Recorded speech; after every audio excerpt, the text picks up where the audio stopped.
Hi, I'm drinking Banded Horn's Double IPA for the first time ever. Daikaiju. I've been calling it Pikachu. I'm not sure how you pronounce it.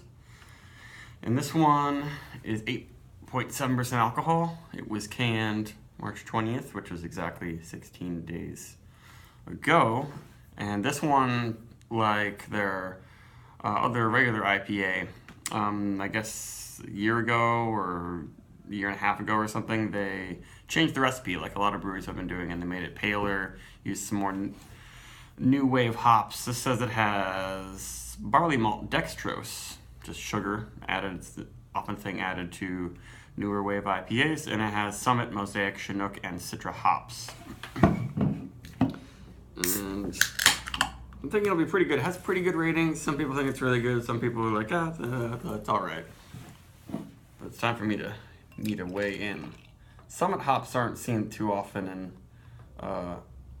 newer style IPAs. Lots of carbonation. Not super hazy. It actually looks a lot like their regular IPA, which I can't remember the name of it right now. It's not murky at all.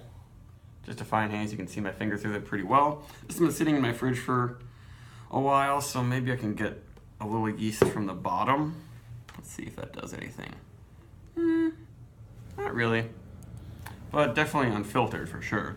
And the head isn't super thick. It looks pretty good, but kind of a standard IPA head on there. Very white, pretty pale. There's only a slight orange copperish tinge to this.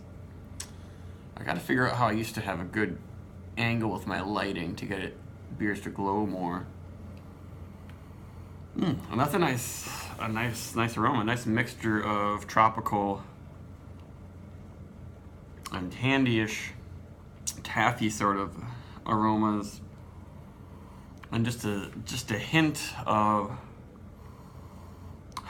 peppery, like bell pepper, and maybe barely arugula. I'm not quite getting a dank oniony thing yet, but we'll see if that changes.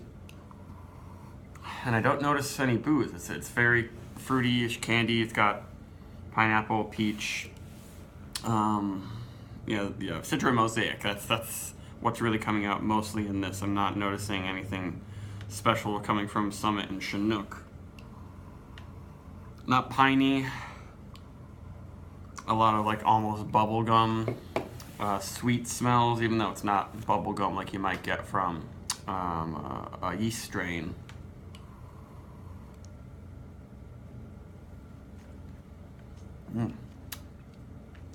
Not super full body, though somehow it's 8.7, which is a little strong for a double IPA, and it's also pretty sweet, but not a huge fluffy body. It kind of has a sort of a normal IPA or normal double IPA sort of feel to it, and some generic resinous drying and bitterness, but not too bitter. I think somewhere it said it was like 100 IPUs or 92, but it does not smack you in the face too much, and I'm not getting maybe I'm getting a little bit of a greenness, not quite grassy, not quite menthol-y. Maybe that'll build up though. It could be slightly minty. I still notice the sweet tropical character, definitely. And the peachy stone fruits are in there. I wonder what yeast strain, if they like switched up the yeast strain from their old recipe for this. They say aromas reminiscent of cantaloupe, pine, and citrus. Yeah, it could be cantaloupe. Not really piney. Maybe with some age, some more pine will get out of there, but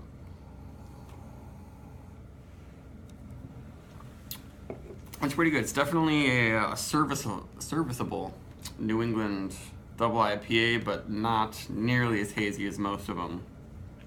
It looks, kind of like some West Coast unfiltered IPAs, I would say, but it does not smack you with bitterness at all. This is pretty easy to drink. And kind of low on the carbonation. I would say it might pop a little bit more if it were bubblier.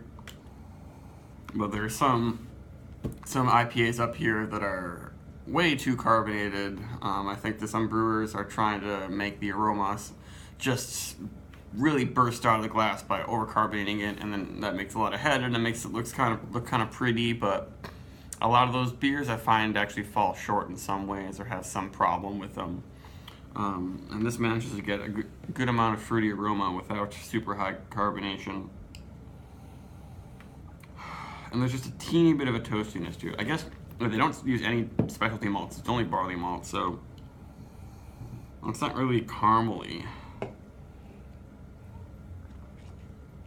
But malty sweetness is there, and there's a graininess to it.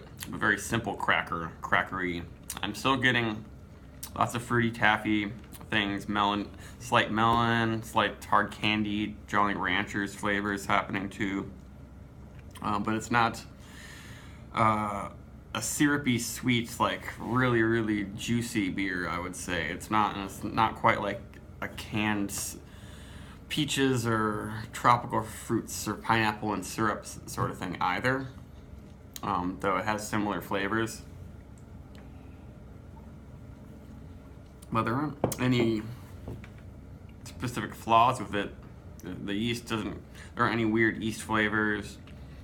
It's not too biscuity buttery for me. The yeast does seem like it's similar to a Conan yeast thing. This has a similar effect, I would say, as some Alchemist beers, actually, now that I think about it. But those are just a little bit more potent on the hop, I would say. But this one's good. I would give it, an 80 probably. I'm not really going crazy over it, but it does it really well. If I had this, a year ago, I'd probably be like, whoa, this is a really good one. It's worth picking up if you're into the tropical IPAs for sure, but I wouldn't go to great lengths to attain this one. There are a lot of other ones that I think are a little bit more special, but this one is very well made. I would say that. Goodbye.